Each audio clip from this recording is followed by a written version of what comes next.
up, my Toronto. VK on the beat. Check.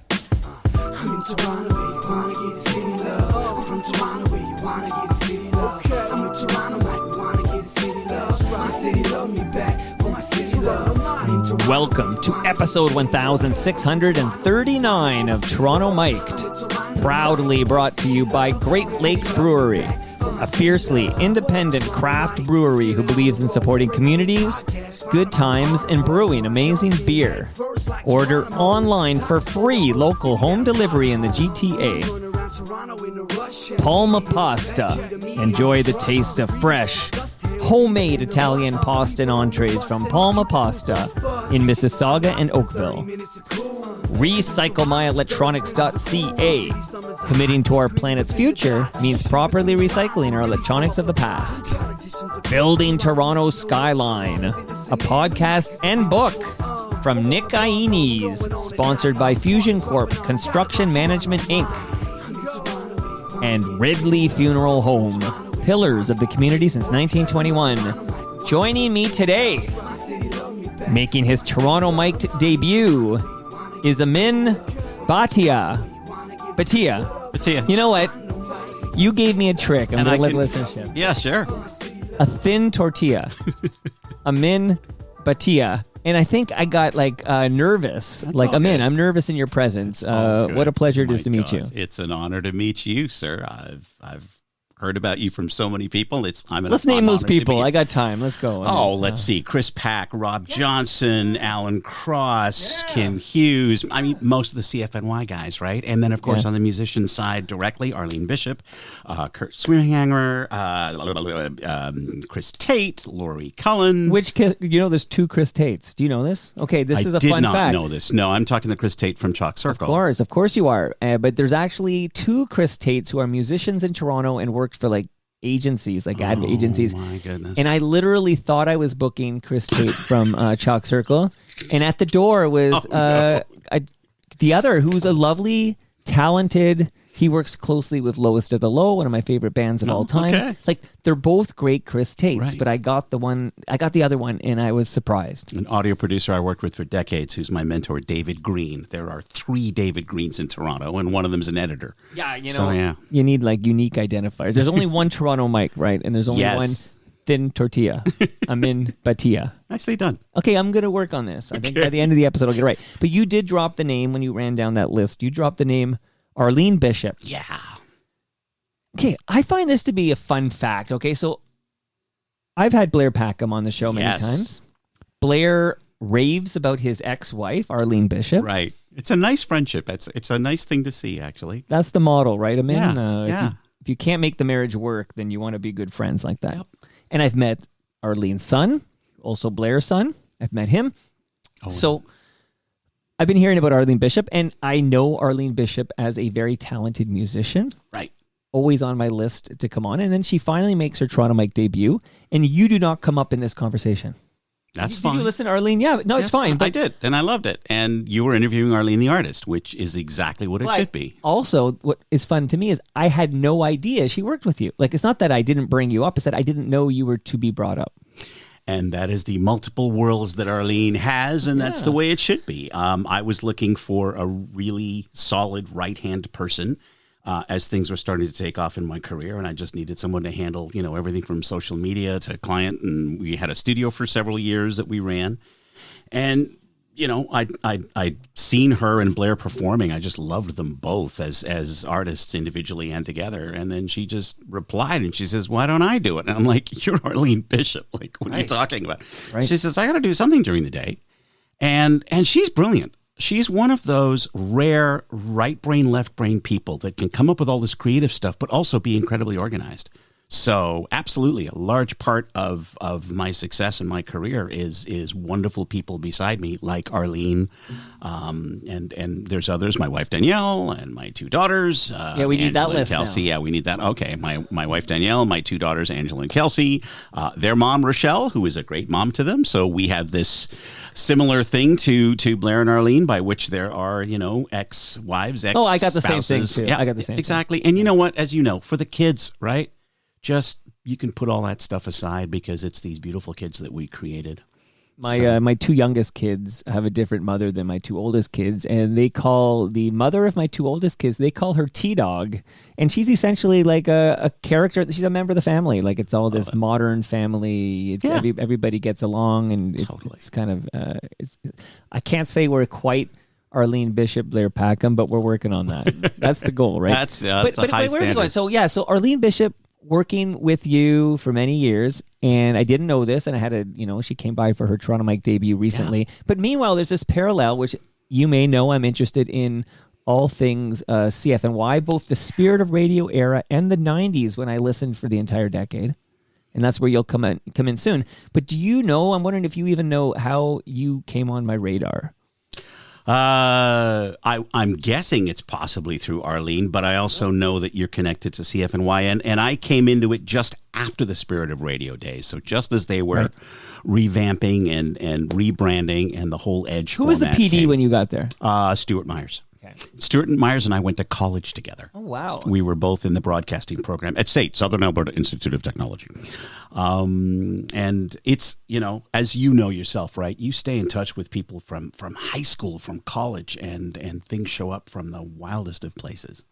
Well, I learned about you specifically because I produced the Humble and Fred show, and I got an email from Dan Duran. Oh, wow. So Dan Duran wrote me about you, but prior to knowing who you were, Amin, back in 2006 or 5, in Humble Howard's old matrimonial home where he had a box in his garage, which was full of number 1 and 97 CDs, he threw me other CDs that he took with him when he left 640 for Mix 99.9. So we're in 2002 or so. Maybe no. Yeah, around there, 2002 or 3 or whatever. But on the CD were all these IDs and all these stingers. Yeah. And I ripped the CD to MP3s, and I kept them on my computer. And even before I produced Humble and Fred, I kept these stingers and IDs, and I'll play some soon. Goodness. But I loved these things, these 90, and when I play them for the listenership, they'll go, oh yeah, if you listen to CFNY, you remember them. And then when I got the email from Dan Duran, and we booked you on Humble and Fred, and I think I reached out. Great. I had a link to some files that you had created, and I realized, I have most of these from that CD I ripped from Humble Howard's garage in Oakville. And I realized, that's you. And so you're not here at all because of Arlene Bishop. Like, I only found that out well after you were in the calendar. She reached out and said, you won't believe this, but... That's wild. These are all parallel happenings. There's so many parallels. So I know I'm not starting with you at CFNY because... I got an email from Rob Pruce. Do you know the name Rob Pruce? That's a familiar name. Give me more. I'm terrible Spoons, with names. Romantic Traffic. Oh, right. So he was the keyboardist for Spoons in their glory days. And I was saying you were coming on, and I mentioned the CFNY connection. And this is what Rob wrote me. Don't bury the lead on A Thin Tortilla, Amin Bhatia. So you have to say them back to back. I'm going to screen up. Okay. He played synth on Thriller. Please ask him all about working with Toto and Michael Jackson before you say a word. I was just telling my wife about Amin Bhatia. His name is one of those magical names I will forever remember from faithfully reading album credits on the inside of a record, especially with Thriller. There were so many contributions to those songs. I always remembered Amin's name then, and I would see him mentioned in Keyboard Magazine, a technical music magazine, which I read every single month ever since I was 11 years old. He did so many interesting musical twists and turns, but always at the forefront of synthesis and electronic music. Amin, I don't even know exactly where to start, but maybe I'll just play a little bit of this song right here, just a little bit. It's not Halloween, but we can play it.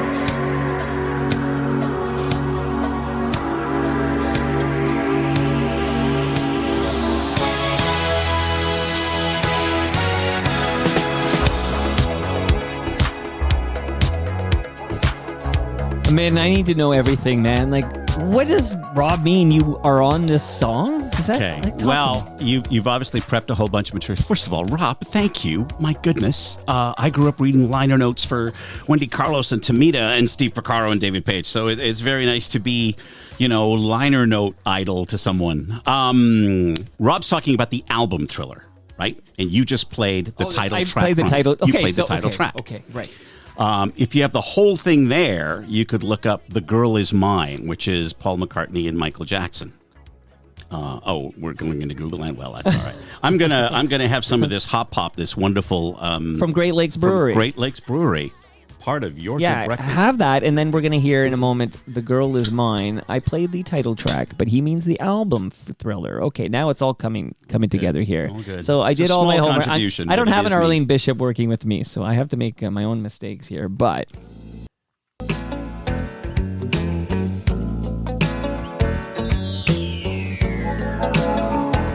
That shows up about 4 or 5 times on the track. Every night she walks right in my dreams since I met her.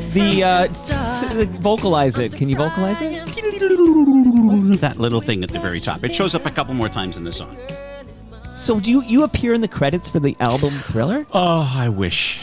No, I was an intern for David Foster, so it's a mixed blessing of thank you, David Foster, for introducing me to LA, and David Foster, why didn't you put my credits on the album? I am credited on Keyboard Magazine. Rob talked about that, and I think at the time Keyboard was talking about how they used 8 keyboardists on Thriller, which at the time was unbelievable that have that many keyboard people involved, and I guess technically I'm the 8th one. So this song, if you look it up later on, there's a song by Lionel. Was it on Lionel Richie's album? No, it was on someone else's, Al Jarreau's album. And it's a song called Mornin'. And it's based on an instrumental track that David Foster was playing. David had heard some of my earlier tapes from a Roland competition, and he really liked the synths and the tape things that I was doing. And so he flew me to LA. I lived in his house for a week. And he had a 24-track studio in his basement. You which lived in had David never- Foster's I home did. for a week. I did in David Foster's home for a week. Thank you, David. I would have you on just for that. Okay, we could just talk about Tears Are Not Enough. That's pretty amazing. Actually, the thing I think is amazing is when he had Natalie Cole singing with Nat King Cole. What a brilliant idea, and how beautiful that must have been for her, for his daughter to be singing with her dad. Through the magic of tape. I thought that he's an amazing guy. He's an absolutely amazing guy. But this little effect was actually meant for another song. And, when you're in a studio and you got to quickly come up with something to please, Quincy, he just grabbed this from that. It's a sample, I guess, if you will. They tried to recreate it, but they didn't know what the synth was. So they just used that. I can tell you now officially it is a Jupiter 8 synth. And everybody wondered about the sequencer that was used because the Jupiter 8 doesn't have a sequencer. And how did you get multiple voicings on the Jupiter 8? Quite simply, it's a pair of notes. I just basically played a major triad chromatically coming down. So everybody was trying to duplicate it on sequencers and computers and stuff, but I basically just kind of played it in this bell-like sound. They should have credited you. It would have been, yes, it would have been nice. It would have been nice. So did you receive keyboard. Did I what? receive a penny? No. Because I heard that album sold a few units. I know. But you know what? Eddie Van Halen, I think, did a solo, and I think he's still waiting to be paid. So, I joined the line of amazing session players that, there's a few times where we're like, why didn't we invoice for that thing? How is that hop pop from Great Lakes? Then? Hop Pop from Great Lakes is absolutely amazing. Okay. And even for someone who is not a beer drinker, I'm looking at the camera now. Sure. Even for someone who's not a beer drinker, I find this light and refreshing. And this is the non-alcoholic version? Yeah, right? there's no alcohol in there. Good. So it's not, technically that's not a beer, it's a hop pop, but It's it's near beer. for the people who don't want alcohol and want to have a tasty beverage at Great Lakes, that's a great option. I'm just going to crack open Burst. Oh, I broke the rule. You were going to get me to do that, and I didn't. So. You know what? I butchered your name in There my you go. passive-aggressive response to that. So, okay. So I'm going to enjoy my Burst here. There we go. So now I need to know, how the hell do you end up living with David Foster? Like, maybe bring me even further back and get us to there. And, and then eventually we'll get you to radio. I got a lot of questions for you, man. The music thing, I'm so self-conscious when I say this because I know there are people out there who are studying valiantly to get into music, and they have 12 years of piano and theory and, and have studied all the masters, and they're trying to find their break. And for me, I'm so sorry it happened by accident. I never expected to make a living making music. For me, it was sound and tape and radio, and that was the day job. That's where I studied, the Southern Alberta Institute of Technology, and my plan was to go into radio. Where were you living? Edmonton? This is Calgary. Calgary. Okay, my wife's from Edmonton, so I just assume all Albertans are from Edmonton. But that's all right. It's a lovely city. We both help each other now. We used to be rivals, but I think over the years, Calgary and Edmonton have realized, hey, we're better together. So Calgary was ahead of the curve in hating Gretzky. Like, I remember we all loved Gretzky because I was a Leaf fan. We had a terrible team, and Gretzky was out winning all these cups for Edmonton, the city of champions. But the Calgarians, rooting for the Flames, hated him then. I'm like, how do you hate Gretzky? Well, I caught up to them. I'm a bit mad at Wayne Gretzky. This is my way of saying I now understand what the Calgary Flames fans were thinking back in the 80s here. There we go. That's wild. That's wild. Yeah. So, radio job. But I loved, it was, as a kid, friend introduced me to synthesizer. I started hearing synthesizer music. Wendy Carlos did this album called Switched on Bach, which is all this classical Bach stuff. But it was done on a synthesizer, this weird, amazing sound. And then a Japanese artist, Isao Tomita, he started doing all these classical pieces by Stravinsky and Prokofiev, and they're all done on synths. I thought, this is amazing. So playing those albums for my dad, and bless his heart, he was like, well, maybe we should try and get you one. So my mom and dad, we went to the music store. My dad had no idea the cost of the thing. A Mini Moog is like $2,000. And my dad was like, what?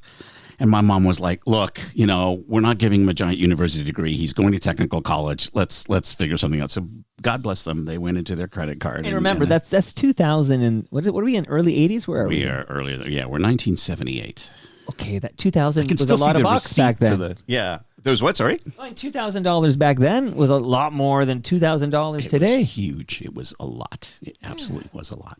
I'm now thinking if my 10-year-old came to me and said he wanted one, and the price tag was whatever $2,000 is today, that's quite a lot of money. It's a lot.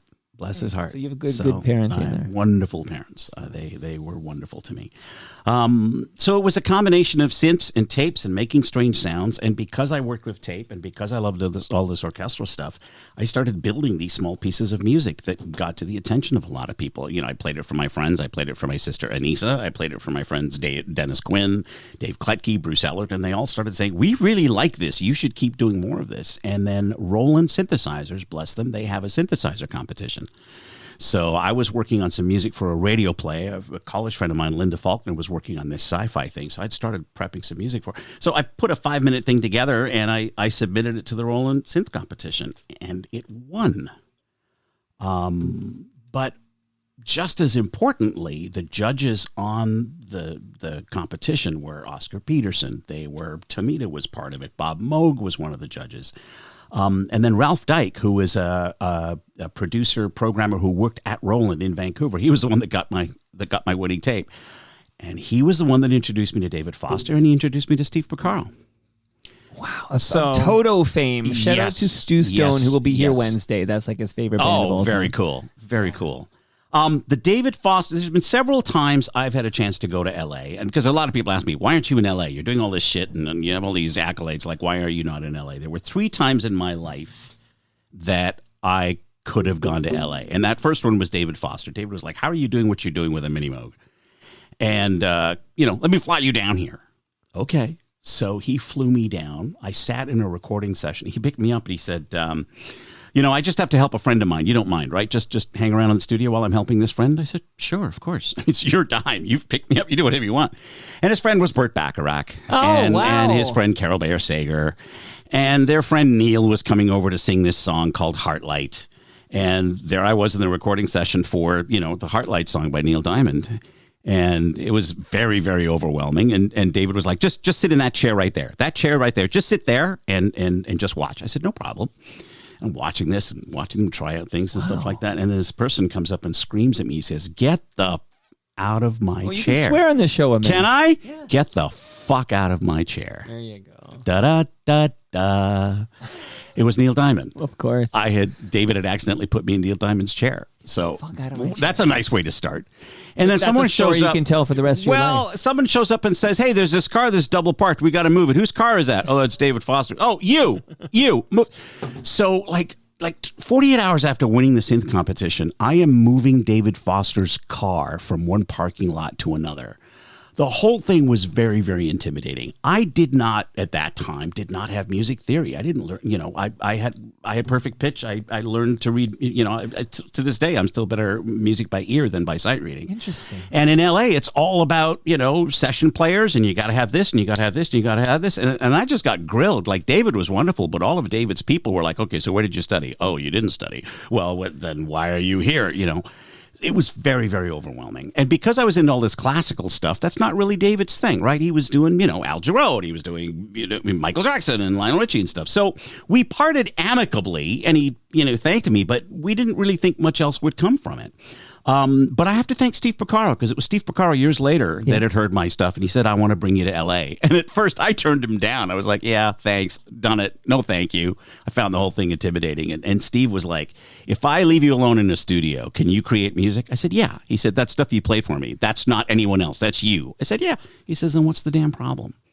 David Page's wife, Lorraine, wonderful lady. And she asked me, she says, "Where did you study?" And I said, "Well, I didn't really study." And she just went, "Don't. Just don't." And over the years, now we have a lot of composers. We have Hans Zimmer, we have Danny Elfman, we have all these, amazing musicians who don't read music, and that's fine. But when I was, getting into the scene, if you didn't have that kind of stuff down, nobody was going to take you seriously. So that first trip in LA was terrible. The second trip to LA was with Steve Porcaro, which changed everything. I got to work on the Fahrenheit album. The Toto people, they are, I think of them as gods that walk among us. As you've heard from anybody that's talked to you about Toto, they are brilliant, like galactically amazing human beings. But they are also humble, and they always want to learn, and they are the nicest people ever. So the second time around, what an amazing launching pad that was. Okay, so which time around was the piece you composed that ended up on The Girl Is Mine? That was the first time around. Okay, that's that was the first me time around. trying some things for David Foster that suddenly showed up on the Michael Jackson album. Okay, but first, did it show up on an Al Jarreau song? Is that what you said?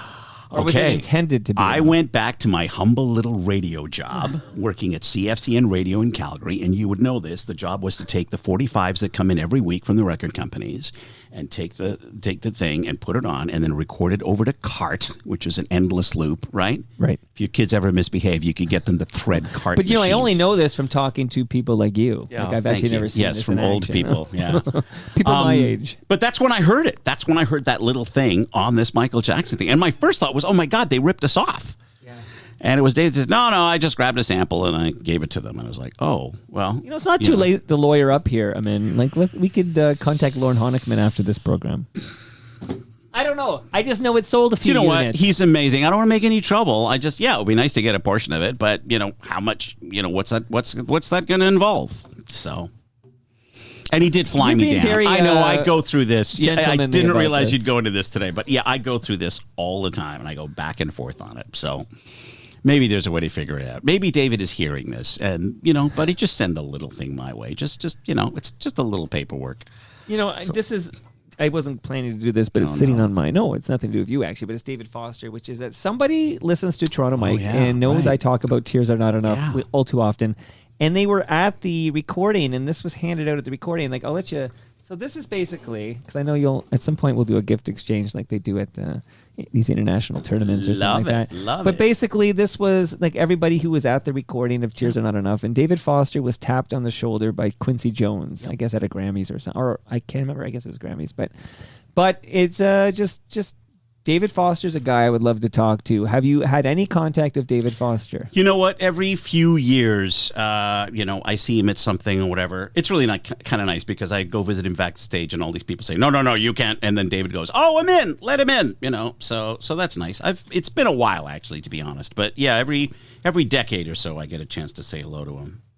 Look at all these contributors and gold patrons and stuff. Yeah. So why are you showing me this? As if I don't feel no, bad I enough just already? it's tied to you should have been invited to that recording is what I'm telling you. You and Neil Young and Joni Mitchell and Steve Porcaro listened to my stuff and said, "You are amazing." I said, "Steve, I would love to learn from you." He says, "Are you kidding? I'm learning from you."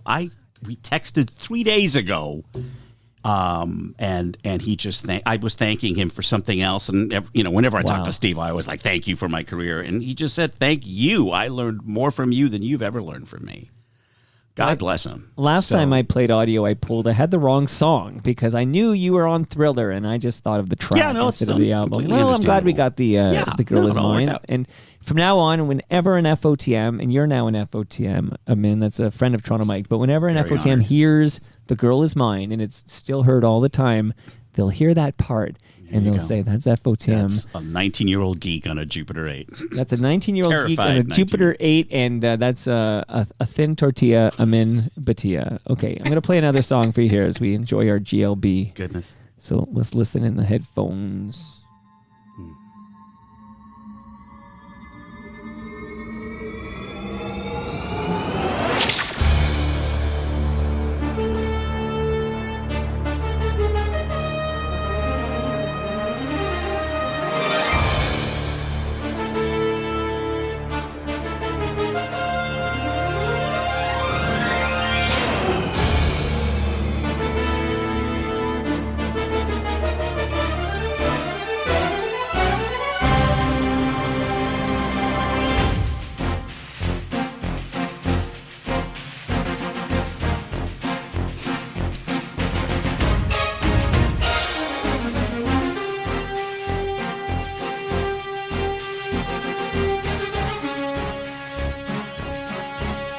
Amin, what are we listening to? We are listening to The Interstellar Suite, which is an album that was done by Cinema Records, which Steve connected me to. That album is all analog synthesizers, so there's no samplers. There's no real instruments, but there's no fakery of real instruments, which is what I'm really proud of. It's very weird. This doesn't happen often where someone plays me my music and I just sit there and smile. This is very weird. It's like an audition. But yeah, this was the next step of my evolution, getting into film music, getting into adventurous orchestral classical music, but using synthesizers. That was my double life. So it was going back and forth between radio, which is very extroverted and silly and fun and theater and all that stuff, and then this film music world, which is very insular, which is very personal and very Star Trek-y. Like, I am the ultimate Trekkie. Yeah. And so these two worlds have just coexisted side by side, and I've always wanted to get more and more into the sci-fi world and doing more and more things along that line. This record label folded very quickly, unfortunately, so the album wasn't out there very long. It did get the right attention from the right people. And then thanks to the bless your heart, and thanks to the internet, I started getting fan mail off the internet from people like so we then, I brought in a few other people, and years later, I'm still fighting with Capitol to get the rights back, so they sub-licensed it to me. And a few years ago, I got the great engineer Frank Maroney to remix the album in 5.1. So if you like it like that, when you hear it with multiple channels, and so Amin's going into his gift bag. He's like Santa Claus here. And He's I'm giving you a Blu-ray the Interstellar DVD. Suite. There it is. And since you've been researching it, this is a nice little book that comes along with it. It'll tell you all about it. Steve Porcaro's in there. In fact, Steve wrote liner notes, bless his heart. Wow. Okay. So thank you so much. I'm honored. You know what? I didn't know if I wondered whether I was to bring it or not, because I didn't know if you were going to get into the Interstellar Suite stuff. I knew we were going to talk about the radio side. At some point, if I don't get to something you want me to get to, just interject, man. I missed that. Arlene Bishop was in this basement recently, and your name didn't come up, which is, you're right, we were focusing on other things. It's all about Arlene. She could have interjected that, and I would have been like, oh my God, I just corresponded with him thanks to Dan Duran. He was on Humble and Fred, blah, blah, blah, blah. And then all good. But when she mentioned you later, and she told me, she says, Toronto Mike wants to interview you. So again, thank you, Arlene, yet again, which connects us through multiple things. But you know this, right? There's so many connections that happen in so many different places. I'm going to blow your mind with one in just a second, but I don't want to bury the lead that the Interstellar Suite, is that what it's called? Or is it okay. Yep. you have a couple of solo. You have like how many solo albums do you have on your belt? Technically, Virtuality. Virtuality was the second album, this one was all about going to outer space. So the Virtuality one was all about going inside a computer, and doing music that way. It was kind of this one was like Star Wars, so the other one was like Tron. Okay, it's funny. We just kicked out Space Jams on. We do this monthly toast where we kick out thematic jams, and we just did Space Jams. We just have it in the wrong order. I would totally be playing the Interstellar Suite if we were doing it next month. But my goodness, I feel like, okay, so I just want to understand the radio, because you mentioned the 2 streams, but on the radio stream, you're still on the radio in Alberta? Back and forth, yeah. I have to ask a question because we're in radio, and I'm looking at the clock. How much time do we have? How long are we doing this? I didn't even think. I thought Arlene would hit you up that I take as long as I freaking want. You're not allowed to leave. Why? Do you have a dentist appointment or something? No, not at all. It's just, again, having grown up in radio, I'm waiting for the next break. I'm waiting for a clock to count down. So you're my second episode of the day. Did you? And you popped in just to see what was going on when I had Bruce Davis, who's we talked about the shelter that's coming to 66 3rd Street. Actually, a few weeks ago, I checked out some of your podcasts. So I always think when a guest is coming on like you, I said, I already know before we sit down, this is 60 to 90 minutes, depending on how verbose you want to be. Because I don't think we could do your career justice in, 15 minutes, 20 minutes. Okay. Do you think that the great thin tortilla, Amin Bhatia, it's funny how I think I have not a learning, I think there's something where I can't, because I do butcher a lot of pronunciations, and I actually think there's something there. Maybe Arlene Bishop can help me out with that. She's discovered more about herself in her absolutely in her later years. But there's something there. All good. The bottom line is, as you're doing this mnemonic, you are pronouncing it perfectly correctly. Yeah, so it's fine. But as long as you're okay with the fact, I'm going to say thin tortilla before I'm in Bhatia. Totally fine. Before every single time. I don't care what you call me, just call me. But when you're on a show, let's say Humble and Fred, because you were on Humble and Fred. So I think that was 15 minutes. Yeah, probably something like that. So in 15 minutes, do you feel like the listenership will understand your complex career and the different streams and everything? No, I don't think so. I don't even understand. And I'm not criticize Humble and Fred, because the Humble and Fred show, the way I look at it, because I've been producing that show for a long time, the Humble and Fred show it's about Humble and Fred. Like they're the stars of the Humble and Fred show. Absolutely.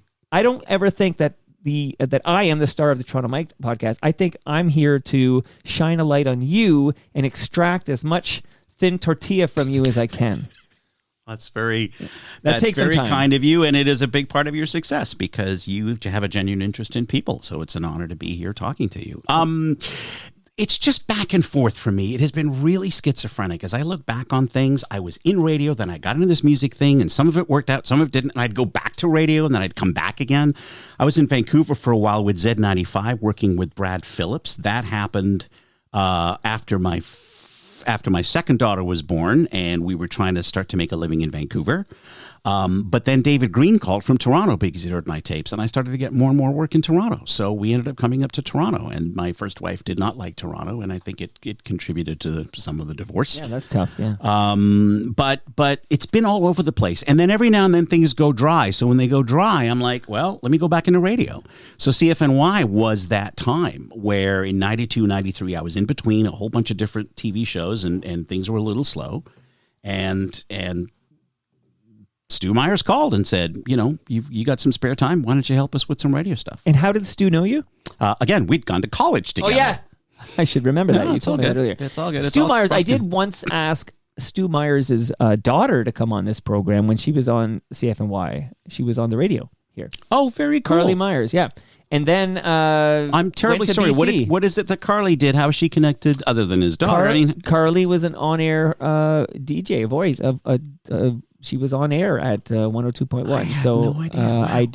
I do like to speak to the radio people. And, she politely turned me down, but you didn't, and you're here now. Carly, don't. He's amazing. He's kind. He'll give you 90 minutes to talk about your life. Well, she's out of town. You could talk about your dad. You could do therapeutic stuff about your dad. I invited her dad on as well, and he also kind of didn't feel up to it. Stu is a visionary. He's very quiet. He's always been like that. He's like, I just saw the special, the Saturday Night Special. He's like Lorne Michaels.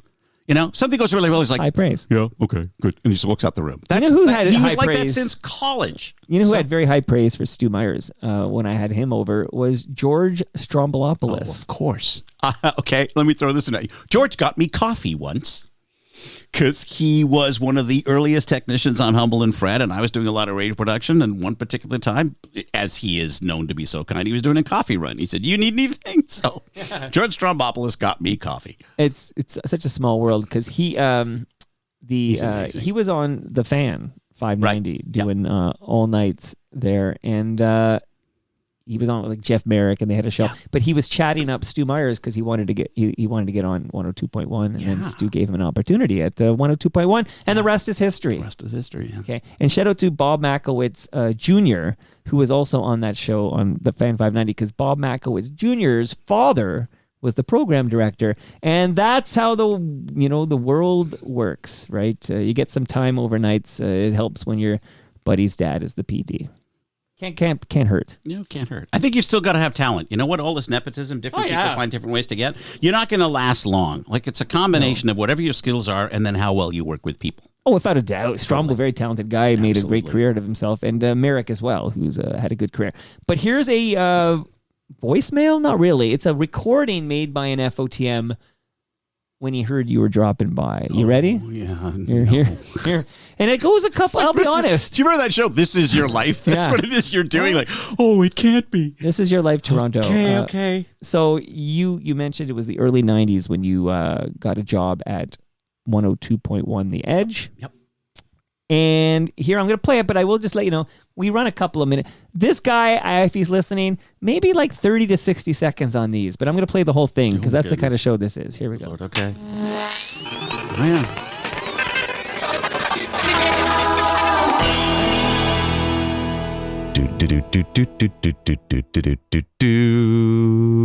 Hello, Mike and Amin Bhatia. It's your good friend Robbie J. Oh, buddy. When I saw Mike was having Amin on, I thought, thank God, because Amin is a bloody genius. I can't stress how incredible this guy is. I'll give you a little bit of a story here of why Amin is so incredible. So I'll take you back to 83 Kennedy Road South in Brampton. This was, some 30 years now, 30 years ago now, in early to mid 1995. So you want to add music to this now? I was brought in as a part-time producer to take on the role that Craig Venn had vacated when he left to go to the Fan, and I was given the opportunity, and working with Jim McCordy and the incredible creative team of Rob Baird, Jamie Watson, Karen Fisher. And Amin was in from time to time to fill in for Jim when Jim was on vacation. And this is when I got to know Amin. Keep in mind, in these days, we were editing on multi-track, 8-track, multi-master tape with quarter-inch tape to record voice track and stuff onto. And I would watch Amin produce stuff there, and I was just in awe. He would take the multi-track, he would overdub to, quarter-inch tracks onto it, back and forth, cutting things, layering them in, using the outboard processors. It was freaking magical. And for me, a pretty wet behind the ears producer, I just kind of watch in awe in the background. And I don't think Amin really understood everything I was absorbing from it. But I would say confidently, I owe a lot of my creativity and thinking to watching, observing, and listening to Amin in those days, because what I learned from Amin and Jamie Watson and Jim and others is push the envelope. Don't be afraid to make mistakes. Just challenge yourself, because that's going to challenge the client and that's going to challenge the listener. And if it doesn't work, it doesn't work, but you'll never know unless you just get out there and give her a go and give it a challenge. And see what your skill set is and just keep building on it. So Amin, I don't know if I've ever said it, but thank you for being a truly inspirational producer, mentor, and incredible guy. Rob Johnston. My wife and kids make bets as to what can make me cry, and that just did it. God, Rob, thank you. I think Rob's amazing, and we talk from time to time. I had no idea I was that much of an influence. I am honored to be part of your success, Rob. Thank you for calling, and I don't know what this means to anybody else, but that was a beautiful 2 minutes. Thank you for playing it, Mike. Happy to. I wasn't going and all to the edit people he that. talked about, they're all friggin' amazing people. And you know this. You build a great team around you. You build, you surround yourself with wonderful people and magic happens. He mentioned the name Jamie Watson. Oh, Jamie's amazing. What a riot. What a fun guy he is. I knew him back in the Calgary days as well. Yeah. Another guy who won't come on, but he says he won't do any podcasts. So don't take it seriously, Mike. Why? I don't know. If you can talk him into it, here's what I want to talk to him about. You ready? Yeah. And I have to mimic it because I don't have it loaded up or anything. Right. So here we go. Ready? Don't want to be flabby anymore. Don't want to be a fat guy. Rubbery, blubbery, out of shape dude. Look at me. I'm a pear. That's him, right? It's him. Jamie could just rattle off anything and everything. He's wonderful. Maybe what you can do is, based on this lovely studio you have with a low ceiling, but maybe get a whole bunch of CFNY people together. Well, have you heard episode 1021? No, I have not, and I need to now know that. I need to now hear that. So if I ran down the list on that one, and Robbie J's on that one, no Jamie, obviously, but okay. Humble and Fred are on that one. There. May Potts is on there. May Potts, great. Alan if we Cross can do that, is on there. If we can bring Rob Baird and Karen Fisher back from Los Angeles, maybe they can join us too. I'll zoom them in. But that would get Jamie on board. Okay, you know what? I'll do that. I'll get them all, and you'll be you'll be in studio for that. I'll be wherever you want me to be, buddy. Because we'll get those remotes. We'll pipe them in through Zoom, and maybe get you and Jamie in the basement, and let's do this. That would be wonderful. Jamie's amazing. He really is. Here's some Jamie, I believe. Let's listen to this.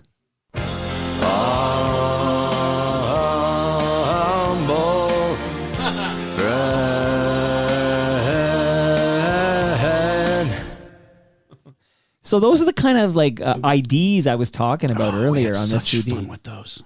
So you're the sound designer for those? Yeah, in some cases, like some people wondered that I played guitar and did all that stuff. No. In many cases, a lot of bands, if you listen to the song, in a lot of songs, there's an instrumental break, right?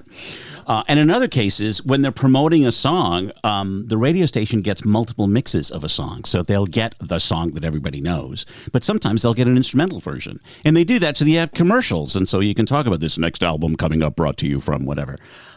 They give you an instrumental track. So we used that sometimes and then found whatever talent we could find in the hallways of CFNY to kind of either voice something or Marla, who did Traffic. Marla, I can't remember her last name. I've had correspondence with Marla, and now yeah, what's her? It's terrible last names now. I'll kind of Google it during in a moment here. So Marla would be one of the people who would you'd recruit to be and she had this. So for some of the female voice stuff, she would be the voice on that. In a couple of rare cases, I think I did create some tracks. We once did a Tori Amos ripoff thing, and I think for that I played a whole bunch of piano.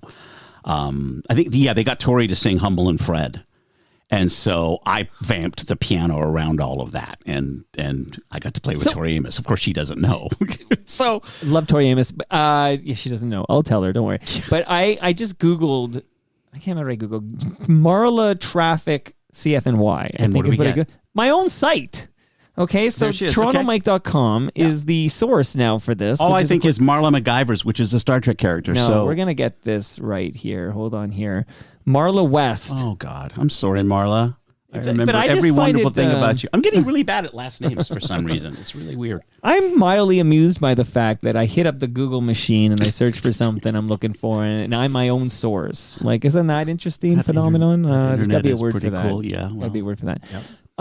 Okay, I'm not nearly. I got lots more CFNY stuff for you, but okay. So Robbie J, with that beautiful sweet piece he recorded for you, he opened it with this. I'm going to play not his version, but another version I have.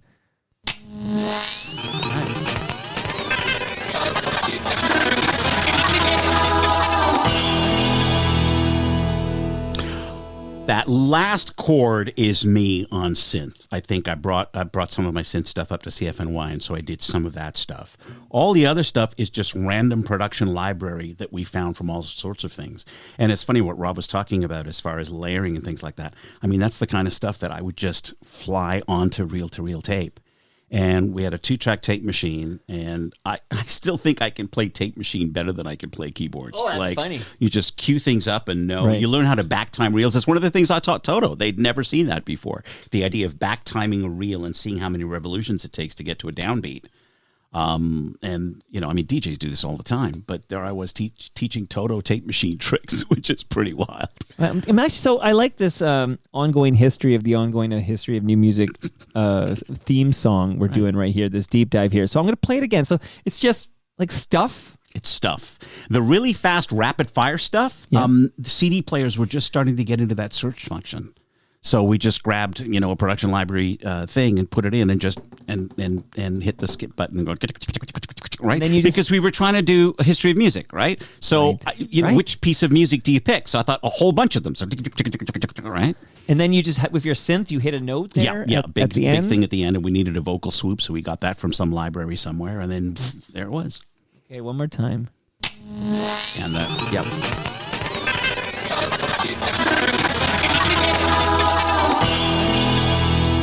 the radio swoop at the beginning, that's me on a mini Moog as well. We did that. Did you know they'd still be needing that theme in 2025? I did not. I did. They celebrated 1,000 episodes. I know. And bless Rob and Alan's heart, they invited me. I was part of the live audience. In fact, we chatted Where for a was little my while. invitation, Amin? Come on. I guess you have to do more than just listen. Okay, so that makes sense. Okay, but now that you've said that, I'm sure you invited to anything. I had Robbie J and Alan Cross in the basement to talk about the anniversary of Ongoing History of Music. Great. Still didn't get an invite. Come on, but it was. I don't know what to say. I'm just trying to cause some shit here because that's part of the fun here. But that I will say that song for many, I was going to say many a Gen X, but it's gone beyond Gen X. I received a communique from Rob and Alan, and they said, please give Mike some historical stuff. So this is a glossy brochure from 1994. Wow, in 94. Stuff. It's in my little CFNY binder that I have, which I thought I'd bring to show you. This is for you. Wait, do I get to keep that, or do I get to just read it? You can read it and you can keep it. That is a rare, glossy brochure just for you. Find space here beside the 1986 Shoppers Drug Mart Blue Jays calendar. I'm going to make some space here for this. Well, there you go. Oh yeah, no, I dig it here. And here's like concert presentations here. Oh, this is of the moment. And I was listening in 1994. Of course, I needed to hear more Green Day. So please take that as an apology from. It's funny when you say that we have a communique because you know what I think about. It's a Wonderful Life at the end when we got a what's it called? Western Union? What did they telegram? We have a telegram from whomever or whatever says to wire $20,000 immediately. Stop. It's like you get the instant communique via telegram to save George Bailey and the savings and loans. So that's what I think about right there. So Change of Heart. So I see Change of Heart here, and I have tickets to see Change of Heart. They have their first new album in 27 years, and I'll be seeing them in April on Geary Avenue here. And I see Killjoys. I've had many Killjoys on here. This is my cup of tea, Amin. Oh, good. I'm glad. Thank you. I wanted to bring something nice for you. No, you're kind. Much kinder than that Robbie J and Alan Cross. Good my Lord. goodness gracious. There. I'm going to play some stuff randomly, and you can just, I don't even know. I just loaded up stuff, so I don't even know what I got here. Let's hear what I got.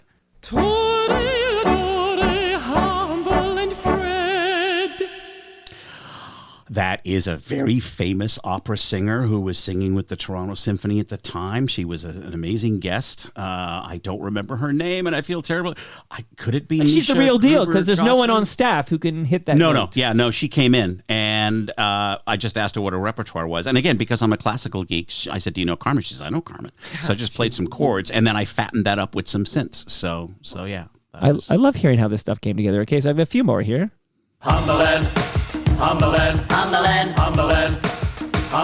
friend. Corky and the Juice Pigs. Yeah. No, Moxie Fruvis. Do you know what? I don't know which Moxie one. Fruvis. Yeah. Okay. And I was working with elementary sampling at that time. I had this keyboard that I think could save like 6 seconds of memory. So it jumps back and forth between Humberland, and I'm just starting to do remixes on a friggin' keyboard. Now that I know this is some members of Moxie Fruvis, let me hear it again now then. Humberland, friend.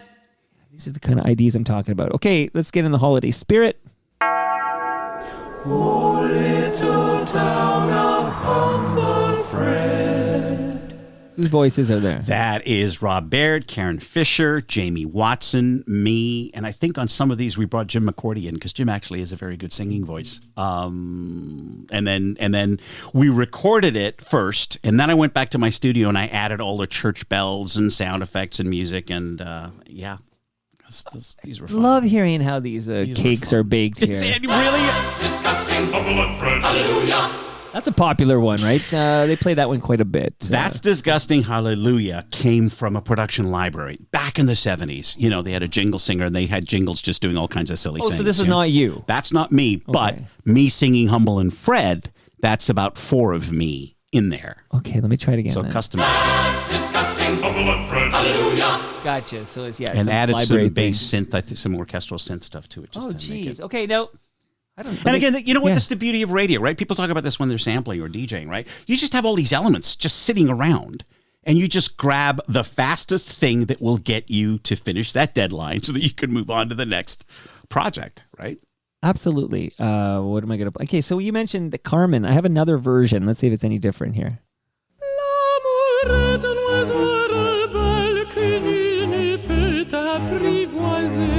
Humble and Fred. Yep. so Same same session with same the same woman. vocalist. I don't know the vocalist. I'm so sorry. But did she send you an There invoice? are 15. Or, was she a Humble and Fred fan? Talented, amazing world-class singers in Toronto that work with the TSO and the Toronto Opera Orchestra. I'm sorry, I don't remember who you are, but you were amazing. Well, it was a long time ago. You know what? It's just part of promo, right? I mean, the Tori Amos thing. I don't know if that's there, but somebody just asked. Let's hear what Tori- I have here. You ready? Yep. Humble, humble, humble, humble and Fred. It was on air when Howard just asked her. He just, well, would you sing Humble and Fred? She says, what? And he says, Humble and Fred. So she just went, humble, humble. And he quickly gave it to me. He said, do something with this. So I'm vamping and timing out, and it's me on piano after the fact. Post. And trying to make it sound as close as I could to, I don't know, Leather from the first album or something like that. I'm today years old, as the kids would say. When I learned that's actually, I thought it was someone mimicking. No, that's Tori. Amos. We grabbed the thing that she sang for Humble and Fred. Because it's very much kind of a cornflake girl. Yeah, absolutely. I thought that was like No, that's amazing. That's really Thanks her. one more time. Humble, humble, humble, humble and Fred. Love Tori Amos. Wow, that's amazing. Okay. And let me see what I have here. One more holiday one here. Humble's outside building a snowman. Fred comes along and knocks it down. They start fighting on the ground, man. They're filled with Christmas love all year round.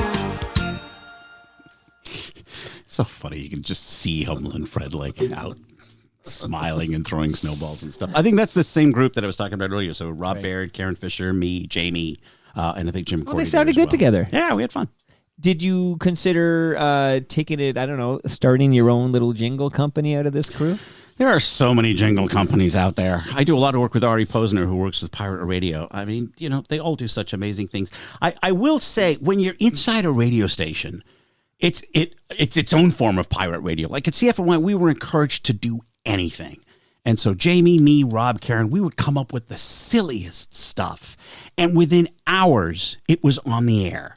That is such a rush. You don't get that in other ways. Even people that do improv theater, like to be able to create something like that is such fun. I think I do want to. Thank you for this. I think I do want to get back into radio again. I think I'd like to help another radio you're good station at it. do some you know things. what? I don't know budgets, but it's funny. I voted. Was it yesterday? Yeah, yesterday I voted. No, 2 days ago. I voted. My kid had a hockey game, and then I voted. Then I went to hockey practice, and was hanging out with Mike Stafford for an hour. That's Speaking great. of radio veterans there. And I met, I won't name his name, but the guy who I know quite well because he comes to my events and he loves Toronto Mike, but the gentleman he works at Indy 88. And then I was chatting with him about Bob Willett. Do you know Bob Willett? Give me more. Well, I don't think I when do you worked leave with Bob. CFNY? When do you leave? Around 95. That's Okay, you're when all the gone, music stuff started to take off, and so I just couldn't juggle the two. Well, you don't overlap with Bob. He comes a little bit later than that, but he did end up producing the Humble and Fred show and worked with them. Bingo, Bob. But we were chatting quite a bit about Indie 88, and I'm feeling like this revitalized energy for Indie 88. They really should hire you. Let me know. I'd love to do some silliness for them. Okay, so Indie 88, I know you're listening. Look, I'll introduce you to Amin, and let's get stuff cooking here. It's the dawn of we're given like it's a rebirth for radio. We're gonna pump some of that energy you felt in the early the 90s when you were at 102.1 The Edge. We're gonna bring that back to life at 88.1 here today. I don't think Chorus can afford you. From what you told me about Mike, let's hope Chorus takes care of him properly. I was listening. Well, they're not. I can tell. Spoiler alert: he had to file suit within 2 years of being fired to try to get money, and it's been 2 years since then, and we still don't have a penny. In my radio projects, in my music projects, in my television projects, there are so many giant super corporations that swallow up another corporation, and as soon as that happens, all kinds of liability and responsibility falls apart. It's really sad. It is not an uncommon story. I'm still, like I said, I'm still dealing with my record company to try and get rights back for Interstellar Suite. Well, on your behalf, I'm contacting Lorne Honigman after this recording, and we're going to go after some of that Thriller money. Bless your heart. Let's do it. Can we do it nicely? Well, when you sell that many units, I'll take 0.001%, and you won't have to work anymore. We're going to work on this. Okay. I don't know what this is, but there's an original of this, and then there's a Carmen version of this. So I thought, what the heck? You're a prisoner in my basement. I'm just going to play it because you can't stop me. Yes, so this is the original. You got a request from your dog? Yeah, OJ likes Hey Mon Hey. What kind of dog is OJ? He's a Belgian sheepdog. Let's hear him bark. Let's see how big he is. Oh, he's a monster. Jim? Yes. You'll be our very first real live listener to request Hey Mon Hey. So can you do it like they do it on the Nooner? Say, hi, I'm Jim from wherever you're calling from, and I want to hear Humble and Fred's Hey Mon Hey. And it might, then we can, cut it up and use it as one of our stinky little promos. Okay. Hi, this is Jim from Toronto. Can I please hear that wonderful classic Hey Mon Hey? Okay. Close. Here we go. Yeah, it's not bad. For an amateur. Here we go. Sing with us, OJ. Hey Mon Hey. Hey Mon Hey. Hey Mon Hey. Hey Mon Hey. Hey Mon Hey. We always get screwed up with that. It's a pretty simple song. You think we can get through it? I know. And OJ's barking. Really, there's such a sense of community here on the program. Thanks, Jim Sean. Thanks, guys. Take it easy. Bye, OJ. So there's the original. I think I know the next one. Before we get to the next one, sure. That is a track Humble Howard found somewhere. He just found some old song or something, or maybe it's a production library. And I don't know whether he or Fred just came up with singing along with it in some happy Caribbean Jamaican way. Right. And And then the thing took off, right? This stuff, this was the kind of things that go viral. Like radio would go viral on things long before the internet. And so that's just them having fun. And then the thing just started to take on a life of its own. So we tried different voices, and I think I know what's coming. Well, here's one. Things you want to say. This is the vaudeville guy, and when I'm in Toronto, I listen to Humble and Fred on CFNY. Input 102. Humble and Fred, I cannot believe it. You had a world-famous opera singer on your show, talking, singing, having a happy time, and you didn't get her to sing Hey Mon Hey. I mean, think about the lost opportunity here. What's the matter for you guys? Input 102. 459 EDGE. From CFNY Right. 102.1. Yep, that's me. Well, I produced those, so yeah, that's me sticking that in the end as some sort of courtesy. Yeah, that track is all me. The Input 102, the all the beds and the sounds and the stingers and stuff. That was before internet. Right. That's I know Stuart was the one that directed all of us to start doing that. I don't know where the original concept came from, but this idea of you being able to phone the radio station and asking for things or saying what you wanted, and then a few hours like later, a speaker's corner type deal. Yeah, exactly. And hours later, you're part of some promo that's on the radio. It was the beginning of anybody can get out there and be famous kind of thing. Okay, so we're gonna get you out of CFNY now. So It sounds like you had a good time. It was a wonderful time. It really was. There's several times I've gone into radio in between all this music stuff, and it's been wonderful. I mean, it started at FM 96, the Moffat Communications people in Calgary. Then it was Z95.2, 0.9. God, It's got to be point like odd number. Yeah, isn't it? Z95.3. I can hear the logo in my head. And then it was CFNY, the 102.1 The Edge.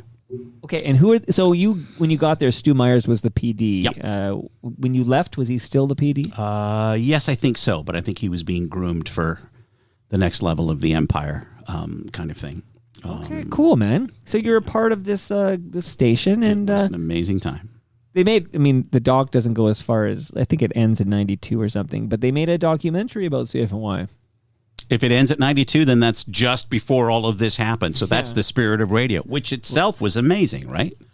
Yes. Of course, some people say when David Marsden walked out the door in 1987, that was the end of the spirit of radio. So but this is where it gets in the weeds here. And I was busy listening to 680 CFTR anyways at this time. So. But you know what? That's like arguments between Star Trek, the original series, and Star Trek, the Next Generation, right? You get loyal people to both, and you try and tell them about the other one. They're like, no. So it's everybody has their loyalties, and that's absolutely great. Spirit of Radio is amazing. But you made a lot of audio that I have been enjoying over the last many years. I've had that CD since over 20 years now. I've been listening to these stingers, these IDs that I remember from the radio. I woke up to 102.1 throughout the 90s. I was in high school for part of that. I was in university for another chunk of that, but that was my morning station, 102.1, and that meant Humble and Fred.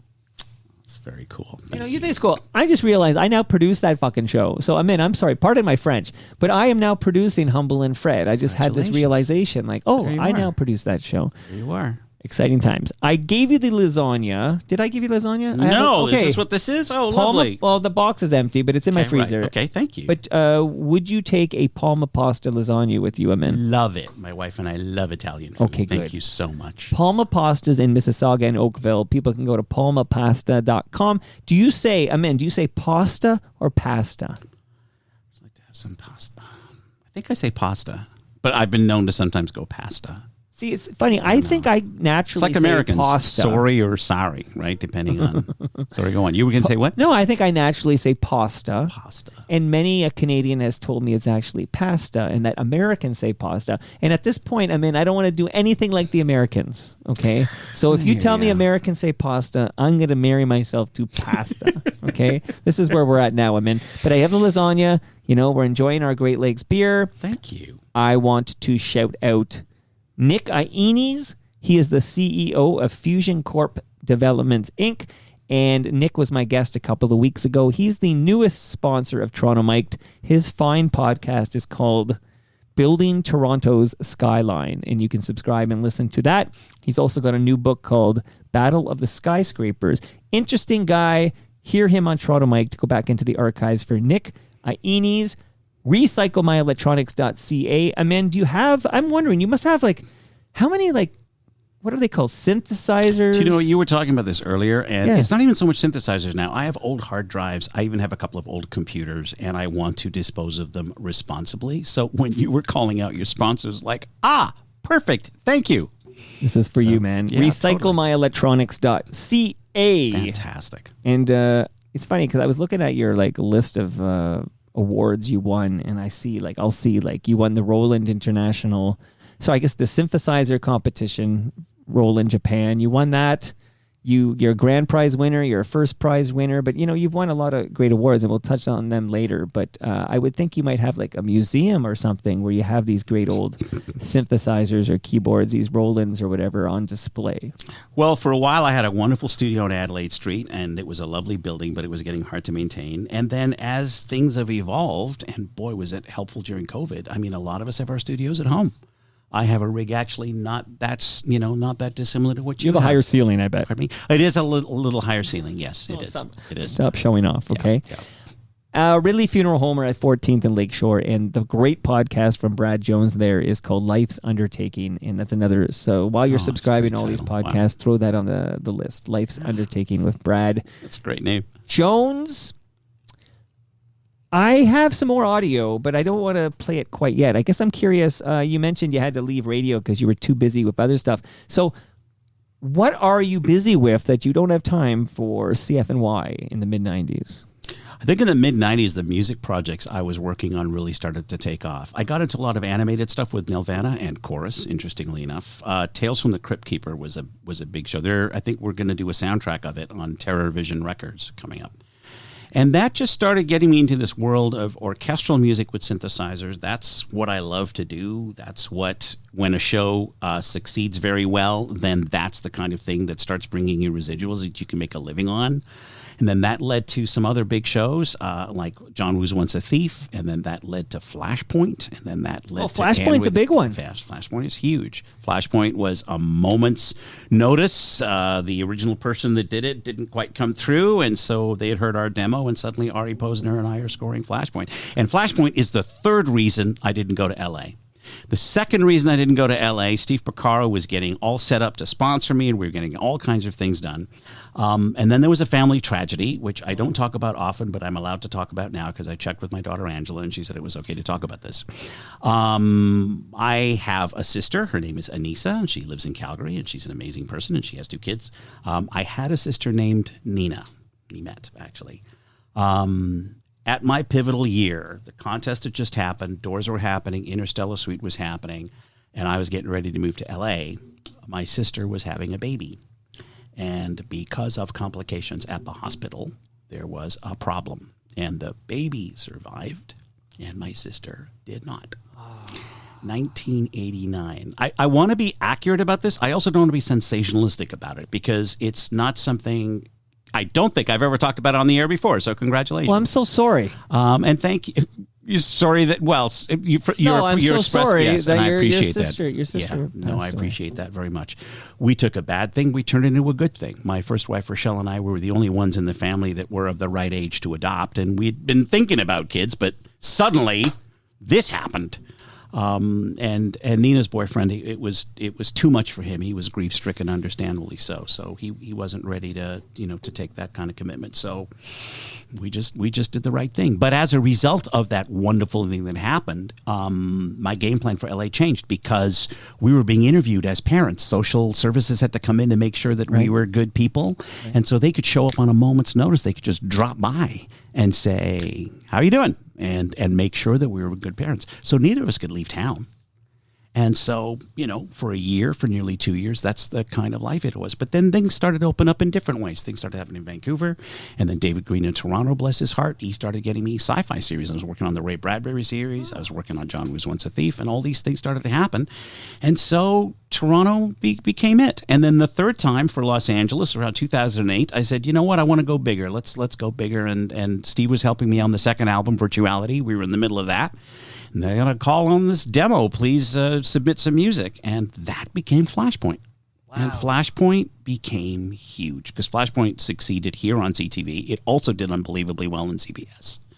And so I didn't have to go to LA. I could do everything from here. Okay, here's something else you could do. I'm going to play. It's not Flashpoint, actually. I'm going to play something from a different show.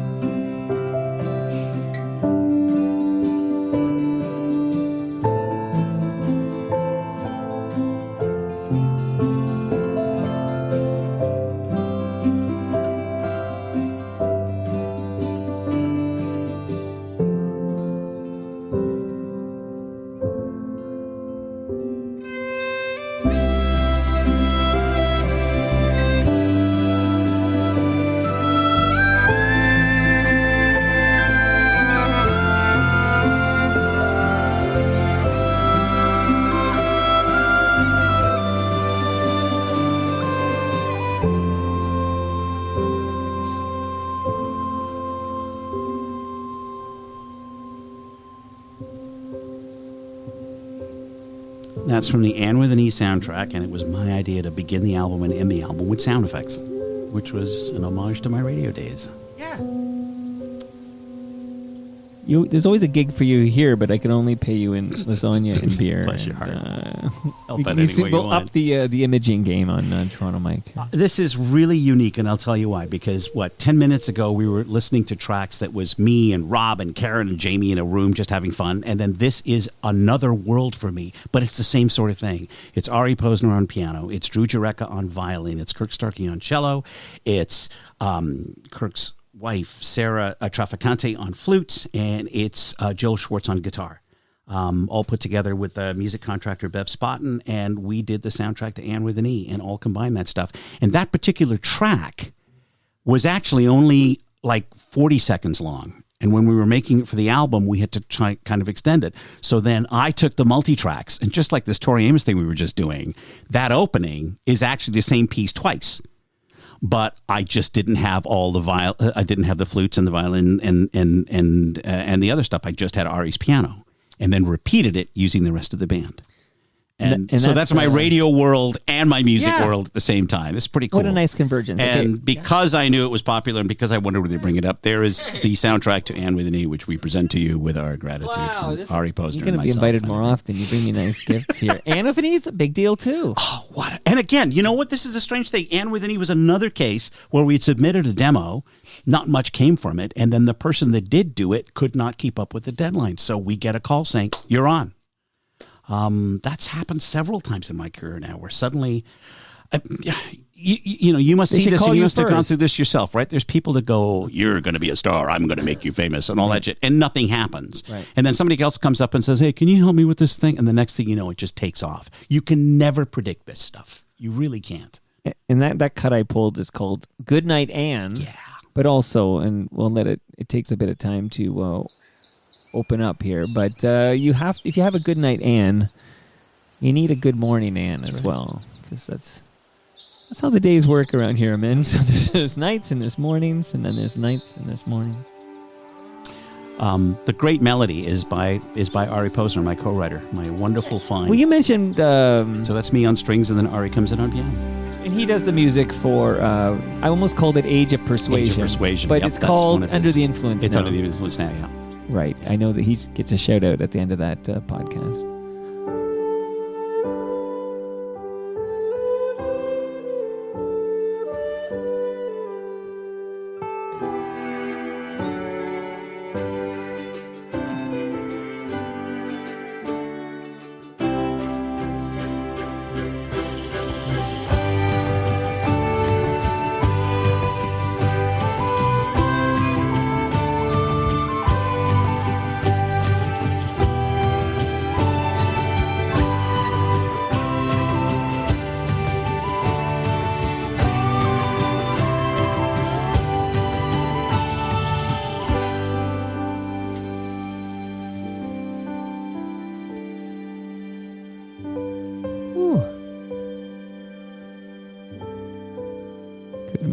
Good morning, Amin. So what are you working on these days? What's keeping you busy? I'm actually working with Ari on a series called Rosie's Rules. It's just animated fun stuff. It's actually very, very small preschool stuff, which is fun. I just finished doing a film called The Wall Street Boy Kip Kemboy. That was fun because I got to use synths and real players all at the same time. That was the best, to have the best of both worlds. And it's a nice David and Goliath story. It's about a kid that figures out the stock market and is able to beat evil stock people at their own game. A nice David and Goliath story that we can enjoy in this day and age. How many Canadian Screen Awards have you won? We are at 7. Do you have these on display somewhere? I can't believe they are on display in our dining room. My wife actually put them there. Bless her heart. I did not put them there. She put them there. Thank you, Danielle. What is it about your humility? Like you don't want to appear too arrogant, too proud? I've noticed a few times in this conversation, it's like you seem uncomfortable with pumping your own tires. You're very sweet. I think a couple of times in my life I saw some people that were really full of themselves, and I never wanted to be like that. I've also had name those people. Yeah, that's why right. you're here. Yeah, sure. I mean, it's nice the way you've done this, and your research is amazing, by the way. You've been able to cover all the ups and downs and the back and forths on things. And like I said, I've had so many times where people are like, "You're gonna be famous," and nothing happens. And then other times you just experiment with something and it takes off. So I never ever want to go, yes, I orchestrated this all, because I have no idea how any of this happened. But you did win these Canadian Screen Awards. The Canadian Screens, yes. But I think there's one of them which is actually me solo. The others are all with Ari Posner. They're with Sarah Sleen. They're with Antonio Naranjo. Terrible. I'm sorry. Chris Kuzdak. I love Sarah Sleen. Myro Stam. She was once in the Toronto Mike calendar, and then she politely said she was too busy, removed herself from the calendar, and I noticed she's never, re-entered the calendar. I can call her this afternoon and tell her what a mistake she's made. Tell her get it back in the calendar, Sarah. Come on. Absolutely. So She's great. But you've worked with some very talented people, but you're very humble. Well, it's a team, Anybody who gets full of themselves and say they can do this by themselves at home, no, it is a team of people around you. And not even if it's just the engineers or the musicians or the players. It's the agents, it's the technical people, it's the lawyers, it's all those people that help your career and help sustain your career. And I'm grateful to all of them as well. So yeah. And it's worth noting you have a credit on The Handmaid's Tale. Yes, that was fun. And again, a quick solution. Michael Perlmutter, they had a scene where there's this harpist who's playing during one of the birthing sequences in one of the first episodes. And they were supposed to get a harp player who could play harp. And then, as always happens, that actor wasn't available. They got somebody else. And she just did some random shit and she couldn't play. So then they have this scene with this person doing this and no idea what those notes are. So Michael Perlmutter, great music supervisor, calls me and says, I've got an interesting job for you. Yeah. So I created a piece of music, a harp. It was like a 2-minute piece of music, but on certain shots on screen, it had to perfectly synchronize with what the harpist was doing. So, and that was an overnight, please stop everything. I need some help with it. Well, you're the man to call. One day they'll figure out you should be called first. I'm just happy to be part of any team. You called someone else. They're not doing the job. They're not doing it right. And then you end up calling them in. Well, what if you called them in first and you just saved yourself that hassle? Hey, I've made some mistakes and people have saved my ass too. So that's why it's all good in the end. Technical production by Rob Johnston. There you go. All right. Thank you, Robbie J, for that note, by the way, when you're listening in East York. I think he's an East York guy, along with Troy Birch from Great Lakes Brewery, and Bob Willette's really close by, and who I'm going to name in Chris Cooksey. I'm naming all the guys out there. But Amin, you were fantastic. I love this chat, buddy. I hope it was a help to somebody. It was Did a we miss wonderful anything? trip down memory was there lane. Anywhere? Because I would mention something and you'd pull something out of the sack. Is there anything else in that Santa sack that never got pulled? I've worked on a lot of IMAX films, which has been really great. That's where I've been able to use a large orchestra. So this is a soundtrack from some of the IMAX films I've done with producer David Lickley. We got to keep that IMAX screen at Ontario Place at this instant. No kidding. And then this is something you can thumb through later after we're done. Wait, so I get to hold on to that? You can leaf through it, and if you grab whatever you want and scan it, and then get me the binder back. But it's the production binder from those days. Oh yeah, it's oh my god. There's the floppy disks are in here. Yeah. See, this belongs in a museum. I mean, what are you doing here? This shouldn't be leaving the home. All right, so I will leaf through it here when we wrap up here. But thanks for being my guest here today, and Such it was an honor. an absolute Thank you. pleasure. Thank you for your research, man. Well, I've got a reputation to uphold over here, but I did hear Amin. I was told Amin is a good guy, and I said I'll be the judge of that. And I'm here to say, I think you're a good guy. Thank you, sir. Work hard and be nice. That's a mission what? I changed my hoodie. I had a hoodie earlier today that said, "It's cool to be kind." That's what it said. It's huge. It's huge. But it's in short supply these days. It's so simple. Have you noticed everyone's become a bit of an asshole? We have to learn how to talk to people that are different from us, and media gets a huge blame for polarizing so much.